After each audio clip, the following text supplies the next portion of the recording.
आजिर अध्ययन लिखा जाए जे जेतेबेले प्रेरित पाउल आउ ए समस्त आश्चर्य कार्य गुड़िक करुथिले सेतेबेले जादुक्रिया करुथबा अर्थात गुणिया माने मध्य सेमानकर पूंजीपाति के पोड़ी देइथिले आउ से माने प्रभु को ग्रहण करथिले। ए समस्त विषय देखी से ग्राम रे बहुत बड़ अशांति सब हो गला। से माने मंदिर गोटे पूजारी से कौन कला आमाने जो देवी को आमे समस्ते मानु आ से देवी होचंती आउ आमानकर आराध्य देवी बोली ए माने चिंता करुथिले आउ सेमानक विरुद्ध रे से देवी विरुद्ध रे ए माने कहूअछंती बोली नगरर अन्य लोक मानक सहित अन्य मानक उत्साहित करी उसके से प्रभुक लोक मानक विरुद्ध रे उठिले आउ एतद्वारा नगर रे गंडगोल व्यापी गला।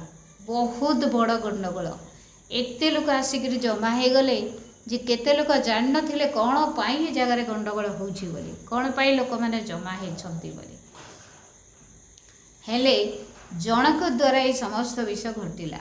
कहा द्वारा जने व्यक्ति आउ से जानिला जे मु जो देवीर मूर्ति निर्माण करूछि सेही मूर्ति सत्यता नुहे बोली ए प्रभुंकर लोक माने कौन करूछंती प्रचार करूछंती मु आउ जहा द्वारा व्यवसाय करी दुई पैसा रोजगार करूछि ताहा आउ पाई पारिबि नाई बोली से संपूर्ण भारे जाइकी लोक मान को कहूअछि। एही लोक अभियोग करुछि जेहेतु से जानिथिला जो मूर्ति निर्माण करी मूर्ति द्वारा आउ से टंका रोजगार करुथिला बा व्यवसाय करुथिला ताहा एबे बंद हेबाकु लागिलानी। कारण कौन कारण पाउल से समस्त मूर्तिर विरुद्ध रे मूर्ति पूजा विरुद्ध रे से प्रचार करुछंती बोली से कहिला। आउ ए समस्त कथा सुनी लोक माने कण हेले रागरे 28 नंबर पद लिखा जाई एही कथा सुनी से माने क्रोधरे परिपूर्ण होई चित्कार करी कहिबाकू लागिले एफिसियो मानकर आत्म महादेवी अटंती से माने चित्कार करू अछंती। ए वाक्य काहेकि ए माने एपरि चित्कार कले ए वाक्य मान को यह सुझाए जे जेतेबेले प्रभुंकर राज्य आसे जेतेले प्रभुंकर लोक माने आउ प्रभुंकर वाक्य कहती आउ सत्य वाक्य को घोषणा करती सेतेबेले कौन हुए शैतान विचलित हो जाए आ कौनसी ना कौनसी व्यक्ति माध्यम रे अशांति सब करिवो। काहेकि जेहेतु एते दिन धरी जो देवीर पूजा करी से माने आसीथिले जो देवीर आउ निर्माण से करूथिला आ ताहा जदि बंद हो से चुपचाप रहिबनी। एठी गोटे बहुत विराट सत्य विषय लिखा अछि कौन ताहा से नगरर बेवर्ता अर्थात नगरर मुख्य से लोक मानकु शांत कराई कहूअछि हे एफिसियो लोक माने एफिसी नगरी जे महादेवी आर्तेमी ओ आकाशर उपतित प्रतिमार मंदिर परिचारिका यह किए न जाने किए न जानिछि। नगरर बेवर्ता कहूछि लोक मानकु कारण कौन कारण से भल करी जानिला कौ जगारु अशांति सबू बाहरिला कौ जगारु कलह सबू आरंभ हैला बोली आउ से जानी परिला जो व्यक्तिर व्यवसाय बंद हेबाकू जाउची से व्यक्ति आसी एफिसियो लोक मानकु समस्त को से कौन करूअछि उत्साहित करूअछि गंडगोल करिबा पाई प्रभु के लोक मानक विरुद्ध रे उठेबा पाई। आउ आमे माने ए जगह 29-30 पदरे पढ़ू जे प्रेरित पाउल से अशांति हेला भीतर को जाई से मान को किछि बुझेबानी मते चाहूतिले किंतु शिष्य माने तांकु जीवाकू मना कले। 30 पद लिखा जाए शिष्य माने तांकु भीतर को जीवाकू मना कले पुणी आउ केते जण तांकर बंधु थिले से माने मध्य आउ से जगह को जीवा निमते मना करू अछंती आउ सेति पय प्रेरित पाउल गले नाही किंतु एते बड़ अशांति हैला परे नगरर व्यवस्था नगरर मुख्य से लोक समूह को शांत कराई कहउछंती जो व्यक्ति माध्यम रे ए समस्त अशांति सब होउची से व्यक्ति को आउ କ'ଣ କରିବାର ଅଛି, ନ୍ୟାୟାଳୟକୁ ସେ ଯାଇ ନ୍ୟାୟ ମାଗୁ ତାର ବିରୁଦ୍ଧରେ ଯଦି କିଛି କାମ ଏମାନେ କଲେ ବୋଲି। ଆଉ ସେ କହୁଅଛି ଯେ ଏମାନେ ତ ମନ୍ଦିର ଲୁଣ୍ଠନକାରୀ ନୁହନ୍ତି ଆଉ ଆମମାନଙ୍କର ଦେବୀଙ୍କ ନିନ୍ଦକ ନୁହନ୍ତି କହୁଅଛି। ତଥାପି କାହିଁକି ଏମାନଙ୍କ ବିରୁଦ୍ଧରେ ତୁମେ ଲଢ଼ୁଅଛ, ଗଣ୍ଡଗୋଳ କାହିଁକି କରୁଛ ବୋଲି ସେ ବ୍ୟକ୍ତି ବୁଝିପାରିଲା। କହୁଛି ଯଦି ଗୋଟିଏ ବ୍ୟକ୍ତି ସହିତ ଏମାନଙ୍କର କୌଣସି ବିରୁଦ୍ଧର କଥା ଅଛି ତାହେଲେ ଏମାନେ ନ୍ୟାୟାଳୟକୁ ଯାଇକି ନ୍ୟାୟ ମାଗନ୍ତୁ, ପରସ୍ପର ବସି ସଭାରେ ଆଲୋଚନା କରାଯାଉ, ଆଉ ଯାହାର ଭୁଲ ତାକୁ ଦୋଷୀ ସାବ୍ୟସ୍ତ କରାଯାଉ ବୋଲି ଏମାନେ କ'ଣ କହିଲେ, ସେ ନଗରର ବ୍ୟବର୍ତ୍ତା ଲୋକ ସମୂହକୁ କହୁଅଛି। ଆକାଶରୁ ପତିତ ପ୍ରତିମାର ମନ୍ଦିର ପରିଚାରିକା। ଆକାଶରୁ କିଏ ପତିତ ହେଇଥିଲା? ଲୁସିଫର ପତିତ ହେଇଥିଲା। ଆଉ ଲୁସିଫର ସହିତ ଅନେକ ଦୂତମାନେ ମଧ୍ୟ ପତିତ ହେଇଥିଲେ ପରମେଶ୍ୱରଙ୍କର ଦ୍ୱାରା। ପରମେଶ୍ୱର ଲୁସିଫରକୁ ପକାଇ ଦେଇଥିଲେ। ଆଉ ଏ ଜାଗାରେ ସମ୍ପୂର୍ଣ୍ଣ ସ୍ପଷ୍ଟ ଲେଖାଯାଏ ଆକାଶରୁ ପତିତ ପ୍ରତିମାର ମନ୍ଦିର ପରିଚାଳିକା ବୋଲି କୁହାଯାଏ। ଆକାଶରୁ ଆସିଥିବା ସେ ଲୁସିଫରର ପରିଚାରିକା ଏଟା, ସେ ଲୁସିଫର ଆଉ ତାର ସହଯୋଗୀ ଏଟା, ଅର୍ଥାତ୍ ସମ୍ପୂର୍ଣ୍ଣ ଭାବରେ ଶୟତାନ ଏଟା ବୋଲି ସେମାନେ ନିଜେ ହିଁ କହୁଅଛନ୍ତି। ସମସ୍ତେ ଜାଣୁଅଛନ୍ତି, ଦୁନିଆ ସାରା ଲୋକ ଜାଣୁଅଛନ୍ତି ଯେ ଏଫିସି ନଗରୀରେ ଯେ ଆଉ ମନ୍ଦିର ଅଛି ସେ ହେଉଛି କିଏ? ଆକାଶରୁ ପତିତ ହୋଇଥିବା ପ୍ରତିମାର ମନ୍ଦିର ପରିଚାରିକା। ଏଇଟା ଜଗତର ସମସ୍ତେ ଜାଣୁଅଛନ୍ତି ବୋଲି ସେ କହୁଅଛି। ଆପଣାର ସୃଷ୍ଟିକର୍ତ୍ତା ଠାରୁ ସେ ଉନ୍ନତ ବୋଲି ନିଜକୁ ବିବେଚନା କଲା। ସେ ଗର୍ବ ସକାଶେ ପରମେଶ୍ୱର ତାକୁ ସ୍ୱର୍ଗରୁ ଆଉ ଫିଙ୍ଗିଦେଲେ ପୃଥିବୀକୁ, ଅର୍ଥାତ୍ ଆକାଶରୁ ସେ ପତିତ ହେଲା ପୃଥିବୀରେ। ଆଉ ସେ ପତିତ ହେଇଥିବା ଶୈତାନ ବା ଲୁସିଫର ସେ କ'ଣ କରିଅଛି, ସେ ପୂଜା ପାଉଛି ଲୋକଙ୍କ ମାଧ୍ୟମରେ। କେଉଁ ମାଧ୍ୟମରେ? ପ୍ରତିମା ମାଧ୍ୟମରେ। ଆଉ ସେ ଅନେକ ତାର ଶିଷ୍ୟ ଶିଷ୍ୟାମାନଙ୍କୁ ରଖିଛି, ଅନେକ ଛୋଟ ଛୋଟ ଦେବାଦେବୀମାନଙ୍କୁ ରଖିଛି, ଯେଉଁମାନଙ୍କ ମାଧ୍ୟମରେ ସେ ମଧ୍ୟ ପୂଜା ପାଉଛି ଆଉ ଲୋକମାନଙ୍କୁ ଭ୍ରାନ୍ତ କରୁଅଛି। କେଉଁ କାର୍ଯ୍ୟ ନିମନ୍ତେ? ପରମେଶ୍ୱରଙ୍କର ରାଜ୍ୟ ବିରୁଦ୍ଧରେ ସେ ଭ୍ରାନ୍ତ କରୁଅଛି। ପରମେଶ୍ୱରଙ୍କର ଲୋକମାନଙ୍କ ବିରୁଦ୍ଧରେ ସେ କାର୍ଯ୍ୟ କରୁଅଛି, ଆଉ ପରମେଶ୍ୱରଙ୍କର ସନ୍ତାନମାନଙ୍କ ବିରୁଦ୍ଧରେ ସେ କାର୍ଯ୍ୟ କରୁଅଛି। ତାର ଗୋଟିଏ ଲକ୍ଷ୍ୟ ଯେ ପରମେଶ୍ୱରଙ୍କର ରାଜ୍ୟ ଯେପରି ପୃଥିବୀରେ ନ ଆସୁ, ପରମେଶ୍ୱରଙ୍କର ରାଜ୍ୟକୁ ଭଙ୍ଗ କରିବା ନିମନ୍ତେ ସେ ଚେଷ୍ଟା କରେ। କାରଣ କ'ଣ? ତାର ଶତ୍ରୁତା କାହାର ସହିତ? ତାର ଶତ୍ରୁତା ପରମେଶ୍ୱରଙ୍କ ସହିତ। କିନ୍ତୁ ସେ ସମ୍ପୂର୍ଣ୍ଣ ଭାବରେ ଜାଣେ ଲୁସିଫର ଯେ କେବେ ମଧ୍ୟ ପରମେଶ୍ୱରଙ୍କୁ ସେ ହରାଇ ପାରିବ ନାହିଁ, କେବେ ମଧ୍ୟ ହରାଇ ପାରିବ ନାହିଁ। ସେଥି ସକାଶେ ପରମେଶ୍ୱର ଯେଉଁ ମଣିଷକୁ ଏତେ ପ୍ରେମ କଲେ ଯେ ତାଙ୍କର ଦ୍ୱିତୀୟ ପୁତ୍ରଙ୍କୁ ମଧ୍ୟ ଦାନ କରିଦେଲେ, ଆଉ ସେହି ମଣିଷକୁ ପ୍ରେମ କରିବାର ବିଷୟ ଦେଖି ସେଇ ମଣିଷ ଯେ ପରମେଶ୍ୱରଙ୍କର ଆଡ଼କୁ ଗତି କରୁଅଛି, ସେ ସ୍ୱର୍ଗ ରାଜ୍ୟର ଅଧିକାରୀ ହେବାକୁ ଚାହୁଁଛି, ସେ ପରମେଶ୍ୱରଙ୍କର ସନ୍ତାନ ହେଇଯାଉଛି, ଆଉ ପରମେଶ୍ୱରଙ୍କର ସନ୍ତାନମାନଙ୍କର ସଂଖ୍ୟା ବଢ଼ି ବଢ଼ି ଚାଲିଛି। ଏ ସମସ୍ତ ବିଷୟ ଦେଖି ସ୍ୱର୍ଗ ରାଜ୍ୟ ପୁରା ହେବା ନିମନ୍ତେ ଯାଉଛି। ଏ ସମସ୍ତ ବିଷୟ ଦେଖି ଲୁସିଫର କ'ଣ କରୁଅଛି? ସବୁ ଭଗ୍ନ କରିବା ନିମନ୍ତେ ଚେଷ୍ଟା କରୁ। ସେ ଜାଗାରେ ଏଫିସିରେ ନଗରରେ କ'ଣ କରୁଥିଲେ? ପ୍ରେରିତ ପାଉଲ ଆଉ ତାଙ୍କର ସଙ୍ଗୀମାନେ ବା ଶିଷ୍ୟମାନେ ସୁସମାଚାରକୁ ପ୍ରଚାର କରୁଥିଲେ, ଆଉ ଲୋକମାନେ ସୁସମାଚାରକୁ ବିଶ୍ୱାସ କଲେ, ଆଉ ସେମାନଙ୍କ ଦ୍ୱାରା ଅନେକ ଆଶ୍ଚର୍ଯ୍ୟ କାର୍ଯ୍ୟ ଗୁଡ଼ିକ ସାଧିତ ହେଲା। ଅନେକ ଲୋକମାନେ ପ୍ରଭୁଙ୍କୁ ଜାଣିନଥିବା ଲୋକମାନେ ପ୍ରଭୁଙ୍କୁ ଗ୍ରହଣ କଲେ, ସତ୍ୟତାକୁ ଜାଣିଲେ, ଆଉ ସତ୍ୟତାକୁ ଗ୍ରହଣ କରିବା ଦ୍ୱାରା ସେମାନେ କ'ଣ ହେଲେ? ଯେଉଁ କାର୍ଯ୍ୟ ସେମାନେ କରୁଥିଲେ ସବୁ କାର୍ଯ୍ୟକୁ ଛାଡ଼ିଦେଲେ। ଛାଡ଼ିଦେବା ଦ୍ୱାରା ଲୋକମାନଙ୍କ ମଧ୍ୟରେ ସେ ଦୁଷ୍ଟାତ୍ମା କ'ଣ କଲା? କାର୍ଯ୍ୟ କଲା, ଲୋକମାନଙ୍କ ହୃଦୟରେ କାର୍ଯ୍ୟ କଲା। ଆମେ ଦେଖୁ, ସେଥିପାଇଁ ସେ ନଗରର ବ୍ୟବର୍ତ୍ତା କହୁଅଛନ୍ତି जे एमाने तो मंदिर लुंठनकारी नुहंती, एमाने निंदक नुहंती, एमानक विरुद्ध तुम कहीं उठुच?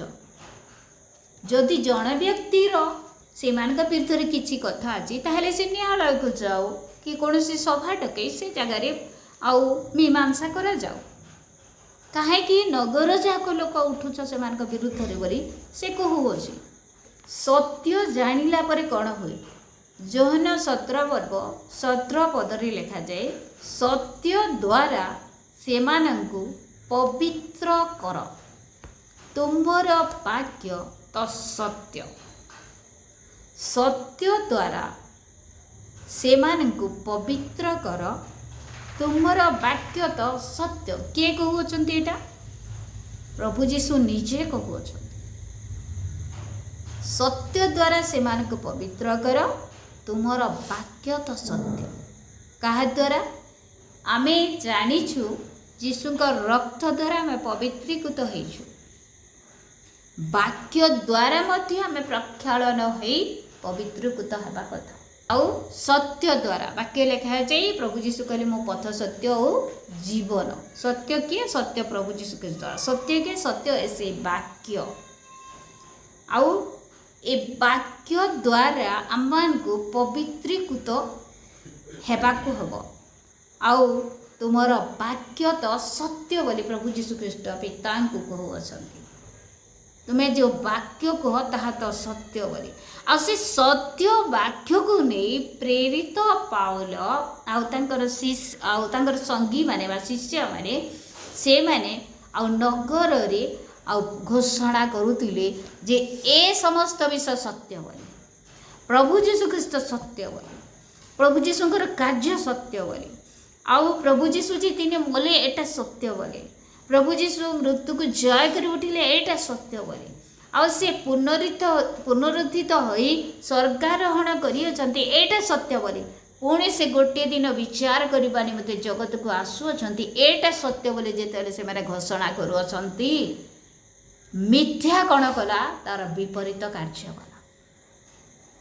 जेतेबेले सत्य को प्रमाणित कर दिया जाउछि, मिथ्या कण करियछि? मिथ्या कि आकाश रु पतित होइतिबार से दूत से मिथ्या अटे। तार भीतर कौन सी सत्यता ना। आमे पढ़ीचु पाखे लिखा जाए से मिथ्यावादी आ मिथ्यावादी से पिता ताठार मिथ्या उत्पन्न होइछि। मिथ्यार उत्पादक सी से मिछ कथा कहे, से ठकी दिए लोक मान। जो जगह परमेश्वर कार्य हुए से जगह शैतान छकी बसे कहार माध्यम रे टिके दुर्बलता देखिले तार माध्यम रे से जगह गंडगोल सब करदेव। एटा जाग्रतर वाक्य, सतर्कर वाक्य, एटा आ वास्तव वाक्य अटे। जेतेबेले सत्य वाक्य को पाउल एवं शिष्य माने प्रचार करूछन्ति सेतेबेले मिथ्या द्वारा परिचालित से दुष्टात्मा से कौन करूछि? दुष्टात्मा जड़े व्यक्ति भीतर को पशि से नगर जाक को गंडगोल परिपूर्ण करदेला। आ से व्यक्ति कौन करुथिला? से व्यक्ति मूर्ति पूजा करुथिला बा मूर्ति सब निर्माण करुथिला। तार घाटा हो गला। तार व्यवसाय कौन है? से संपूर्ण भाव में तार व्यवसाय बंद होगा बसिलानी। एटा देखी से कौन कला? गंडगोल सब कराइला। आम देखू जो जगार जेकोसी नगर हो, जेकोसी ग्रह हो, जेकोसी परिवार हो, जेतेबेले जड़े प्रभु को जानिला निहाती से परिवार किसी अशांति सब बाहर अन्य माने तार विरुद्ध उठिले। अनेक समय आम भूल कर बसु आ कहू आमर विरुद्ध केते लोक उठुछन। आमर घर भूल सकाशे किंतु सतर्क हेबा। आमे जदि सत्य को नहीं चलुचु, सत्यता चलुचु, वाक्य अनुसार निज जीवन को सजाड़ुअछु आउ प्रभुंकर आउ आज्ञा अनुसार आमे जीवन में बंचवा निमंते सत चेष्टा करुचु, ताहले मने रखु निहाती आमान विरुद्ध रे से पतित होइतिबा आकाश रु पड़िथिबार से शैतान कण करे सबु बेले आम विरुद्ध कुचक्रांत करे कौन ना कौन माध्यम कौन व्यक्ति माध्यम से कार्य करिवो। आ तार कार्य कौन, तार योजना कौन, शैतान प्लान कौन, शैतान मुख्य उद्देश्य होची परमेश्वर राज्य न आसू, लोक मैंने सत्यता को न जानतु। से वाक्य लिखा जाए जगतपति, जगतपति किए? शैतान। जगतपति कौन करी लोक मानकर ज्ञान चक्षु को अंध करी आए डुग डुग दिशुवा सकर किंतु ज्ञान चक्षु बंद अच्छी। केतबेले बंद अच्छे जेते बेले ज्ञानर वाक्य सत्य वाक्य को लोकों सम्मुख में प्रचार करा जाउची, सुसमाचार को प्रचार करा जाउची, आउ अनुजोगर वाक्य दिया जाउची, सेते बेले लोक मानकर ज्ञान चक्षु बंद थिबारु से मानकर भीतर को आउ ताहा पशु नाई बा देखा जाउ नाई सत्यता। सेथि निमंते वाक्य रे लिखा जाए जो मानकर ज्ञान चक्षु बंद अच्छी ज्ञान चक्षु खोलिबा निमंते आमे प्रार्थना करू। आ सेमानकर ज्ञान चक्षु खोलला परे ही वाक्य को से मैंने देखी पारिबे बा जानी पारिबे बा से गभीर विषय को बुझी पारिबे। मानकर जागतिक चक्षु बंद थांता ताहेले आमे देखी पारुछु जे तार चक्षु बंद अछि बोली आ ताकू आमे खोलिबानी चेष्टा करि थांतो, किंतु जनकर जदि ज्ञान चक्षु को शैतान अंध करि देई अछि ताहेले बाहिक चक्षुरे आमे किछि देखि पारिबा नाइ। सेथि निमंते आमान को एक आंतरिक चक्षु दरकार बा गभीर वाक्य दरकार बा प्रभु ठारू प्रकाशन ही दरकार। तो द्वारा वाक्य द्वारा पवित्र आत्मा को द्वारा ही तार ज्ञान चक्षु को खोली पारिबा। कारण कौन जगतर अधिपति ताकू कौन करिछि बंद करिछि। आ जगतर अधिपति विरुद्ध रे लड़ी आम तार ज्ञान चक्षु को खोलिबा को जाऊ अछु। आउ ज्ञान चक्षु केते बेले खोलिबो कहा माध्यम रे खोलिबो? ए वाक्य माध्यम रे खोलिबो, ए सत्यता माध्यम रे खोलिबो। ए सत्य बा ए वाक्य होची तार ज्ञान चक्षु खोलिबार चाबी काठी। Praise the Lord, hallelujah. आउ प्रार्थनार सहित पवित्र आत्मांकर साहाय्य रे आ ए समस्त कार्य न हेले जनकर हृदय रे जनकर कर्ण रे जेते वाक्य सुना जाऊ आउ शुभिब नाई, तार कर्ण को भेद करिब नाई। आमे से दिन देखू जे सत्य वाक्य को जेतेले पाउल और तांकर शिष्य माने प्रचार करूछंती नगर रे सब उत्तेजना उत्तेजित होचंती लोक माने, तांको विरुद्ध रे उठुछंती लोक माने, तांको विरुद्ध रे एकत्रित होचंती लोक माने, गंडगोल सब हे जाउची। आउ जड़े व्यक्ति थिले नगरर व्यवस्था से कहिले जे एमान का विरुद्ध रे तुमे उठ नाई, सत्यता को तुमे जान आ जनकर माध्यम रे समस्त कार्य हेछि बोले आउ से कौन कले आउ नगर रे नगर को शांत करबा निमंते से चेष्टा करे। प्रभुंकर आमने एतिकी मन रखु प्रेरित प्रेरित पुस्तक रे पाउलंकर समय रे आउ पाउल जेतेले सुसमाचार प्रचार करी जाउछंती, स्तिफान मध्ये सुसमाचार प्रचार करूछंती, ए सबरे अनेक निंदा ताड़ना पत्थर मुरा आउ सब होउछि। आमने देखू एथिरु आमे जानी परिबा जे से माने कोनसी भूल न करिथिबा व्यक्ति माने माने निंदा पाउछंती, कोनसी पाप न करिथिबा व्यक्ति माने एमाने ताड़ना पाउछंती लोकंक द्वारा। सत्य रे चलुथिबा व्यक्ति माने सत्य को प्रकाश करूछंती, वाक्यर गभीर विषय को प्रकाश करूछंती। लोक माने काहेकि विनष्ट हेबे बोली सेमाने जे प्रकार रक्षा पाइबे एथि पय सत्य वाक्य को सेमान सम्मुख में रखुअछंती, प्रभु जीशुंकर परिचय को देउछंती। तथापि से जगार कौन होची अशांति सब होची, सेमान विरुद्ध रे लोक माने उठुअछन। जगत रे जेतेबेले प्रभुंकर कार्य हुए आज मध्य मंडली मानकर जेतेबेले उत्तम वाक्य दिया जाए कोनोसी ना कोनोसी माध्यम रे शैतान अशांति करिबा निमंते जगी बसी था। सेति पे आमे समस्त जागृत हबा जे आमे जेपरी तोहिर माध्यम न हो, आमे जेपरी मान को जीवन रे जेपरी कोनोसी दुर्बलता देखा न जाए, जदि दुर्बलता देखा जाए ताहले शैतान आमान को ही व्यवहार करिवो। सेति पे आमे आत्मा रे सबले बलवान हेबा, प्रार्थना रे सबले बलवान हेबा, वाक्य रे आमे सबले बलवान हेबा। आ ए वाक्य द्वारा आमे पवित्रीकृत हेबा। वाक्य आमन को कोन करे परिष्कार करबा, पवित्र करे। बाक्य द्वारा प्रभु आम समस्त को आशीर्वाद करंतु आमेन।